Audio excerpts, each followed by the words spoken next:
Story. If I were a bird, I love parrots.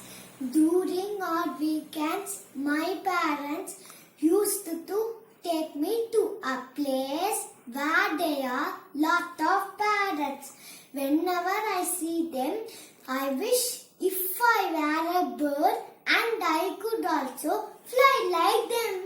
I can fly above the buildings with my wings. I can see my school from the top. Airplane fly near me and I can wave my hands to the pilot. I will build a nest at top of the tree. I will dive into the nearby stream and will have a cool shower. Flying high, I can enjoy the fresh breeze and watch the beautiful sunset from the top. I wish God gives me golden wings one day which can appear and disappear when I wish. Thank you. Have a nice day. Meet you back tomorrow. Until then, the Shamriti will shining off from you. Thank you.